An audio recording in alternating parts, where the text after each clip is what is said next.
আপনারা তাকে ভোট দিয়েছেন, ধানের শীষে ভোট দিয়েছেন, তিনি শুধু এমপি নয়, তিনি এখন বাংলাদেশের প্রধানমন্ত্রী, তাই না?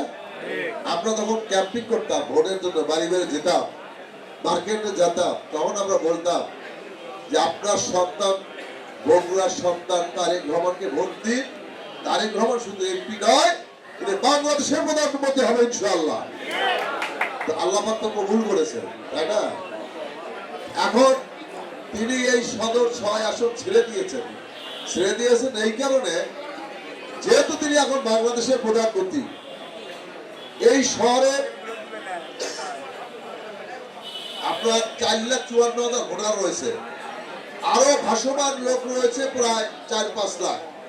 এই 9-10 লাখ লোক প্রাইম মিনিস্টারকে তাদের কাজের জন্য তো সবসময় পাবে না, কারণ তার কাছে তো যাওয়া সম্ভব না, তার সিকিউরিটির কারণে, তার নিরাপত্তার কারণে। কি বলে?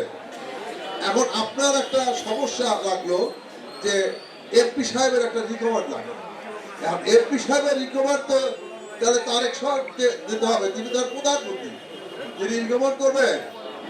তো আপনাদের এই সমস্যার কথাগুলো চিন্তা করে তিনি সিদ্ধান্ত নিয়েছে আমি সদর আসনটি ছেড়ে দিয়ে তার প্রতিনিধি হিসাবে আমাকে এখানে উপনির্বাচনে মনোনয়ন দিয়েছে, যাতে আমি এমপি হলে আপনাদের সকলের কাছে আমি যেতে পারবো, আপনারা আমার কাছে আসতে পারবেন, আপনাদের সুযোগ সুবিধাগুলো বলতে পারবেন, আমি আপনাদের সেই কথাগুলো মাননীয় প্রধানমন্ত্রীর কাছে তড়ি পৌঁছে দিতে পারবো। কি বলেন?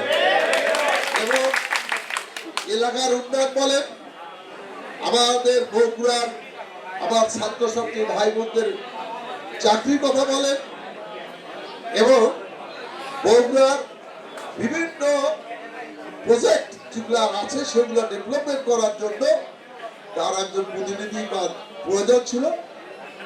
সেই প্রতিনিধি হিসাবে আমাকে বগুড়ায় ধানের শীষে প্রার্থী করেছেন। এখন আমাদের দায়িত্ব হবে, বগুড়ার মানুষ আমরা যারা উন্নয়নে বিশ্বাস করি, দীর্ঘ 16 বছর আমরা বগুড়া উন্নয়ন পাইনি। আপনার সন্তানদের চাকরি হয় নাই, আপনার রাস্তাঘাট বের হয়নি, আমাদের বিমানবন্দর হয়নি, সিটি কর্পোরেশন হয়নি, রেল লাইন হয়নি, আমাদের পূর্ণাঙ্গ বিশ্ববিদ্যালয় হয় নাই, আমাদের বিভাগ হয়নি, অনেক কাজ বাকি আছে। এই কাজগুলো করতে হবে আমাদের। তো সেই জন্য মাননীয় প্রধানমন্ত্রী সেই দায়িত্বগুলো আমাকে দিয়েছেন, এবং তার মাধ্যমে এবং আল্লাহ পাকের দরবারে শুকরিয়া আদায় করো, তাই না? রাজবাগদার আমাদের জেলা বিএনপির কোষাধ্যক্ষ শাহাদত, জেলা যুব দলের সাংগঠনিক সম্পাদক সুজন, উপস্থিত নেতৃবৃন্দ, সবাইকে আমি আপনাদের সবাইকে জানাই বাংলাদেশ জাতীয়তাবাদী যুব দল বগুড়া জেলা শাখার পক্ষ থেকে আমাদের প্রান্তীয় নেত্রী, সাবেক মরহুম প্রধানমন্ত্রী আমাদের মাঝে আমার প্রিয় ছোট ভাই আমার শাওন উপস্থিত আছেন, আমার সবার জীবনের বিপ্লবী